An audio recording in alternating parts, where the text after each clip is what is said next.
run there. And Andre Russell, Tim David, James Vince একে একে ফিরে গেছেন তিনজনই। কেউই রংপুরের হাল ধরতে পারেননি। সকালে রংপুর যখন জানালো টি-20 ক্রিকেটের এই তিন হটকেক তাদের হয়ে মাঠে নামবেন, তখন হয়তো সবাই ভেবেই নিয়েছিল এই রংপুর হবে অজেয়। কিন্তু সকাল থেকে দুপুর গড়াতেই সবার ভুল ভাঙল। টিম ডেভিডরা চোখে আঙ্গুল দিয়ে বুঝিয়ে দিয়ে গেলেন এক্সেপশন কখনো এক্সাম্পল হতে পারে না। এলাম, দেখলাম আর জয় করলাম, বিষয়টা আসলে এক্সেপশনাল। কিন্তু বাস্তবতা হলো হঠাৎ করে অজানা কন্ডিশনে এসে বড় বড় তারকাদেরও পায়ের নিচের মাটি কাঁপেই। আর সেই ঘটনাই ঘটল রংপুর রাইডার্সের ক্ষেত্রে। সকালে ঢাকায় নেমে দুপুরে মাঠে নেমে যাওয়া তারকারা একে একে ফ্লপ হলেন। ফ্রাঞ্চাইজি হোক কিংবা আন্তর্জাতিক ক্রিকেটের বাস্তবতা তো ওই একই। এখানে টিম বন্ডিং, কন্ডিশনে অ্যাডজাস্টমেন্ট, দলীয় মানসিকতা, টুর্নামেন্টের চাহিদা, প্রতিপক্ষের বোলিংয়ের খুঁটিনাটি সবকিছুই বোঝা দরকার। যত বড় তারকাই হন না কেন, পেশাদার ক্রিকেটকে আপনি সহজভাবে নিয়েছেন তো ফেসে গেছেন।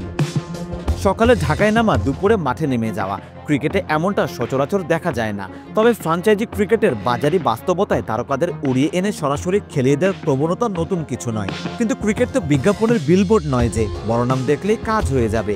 মাঠে নামতে হলে দরকার প্রস্তুতি, দরকার কন্ডিশনে মানিয়ে নেওয়ার সময়টাও। আর সেটা না পেলে ব্যাটিং লাইনে ধস নামতে সময় লাগে না। কোয়ালিফায়ারে রংপুর উঠেছিল শেষ 4 ম্যাচ হারার পরও।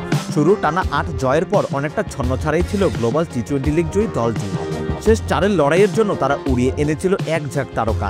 সেখানে টি-20 দানব টিম ডেভিড, আন্দ্রে রাসেলের সাথে জেমস ভিন্সও ছিলেন।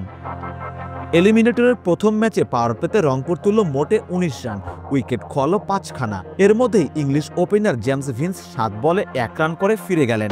সাথে বোনাস হিসেবে সৌম্য সরকারকে দাওয়াত দিয়ে রান আউট করালেন। সেই সাথে বুঝিয়ে গেলেন খেলতে নামলেই হয় না, সঙ্গীর সাথে বোঝাপড়াটাও দরকার। অস্ট্রেলিয়ার টিম ডেভিড 9 বল খেলে করলেন 7 রান। ক্যারিবীয় দানব আন্দ্রে রাসেল 9 বলে 4 রান করে ফিরে গেলেন।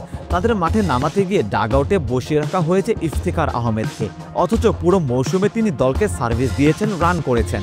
কিন্তু রংপুরে তো টাকার খেলা দেখাতে হবে কত টাকা খরচ করে তারা কত বড় তারকা আনতে পারেন, তাতে লাভ হোক বা নাই হোক।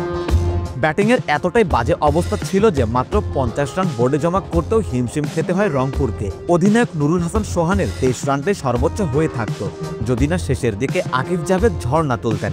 আকিব জাভেদও হয়তো এই কাজটা করতে পারতেন না যদি তিনি সকালে এসে দুপুরেই খেলতে নেমে যেতেন।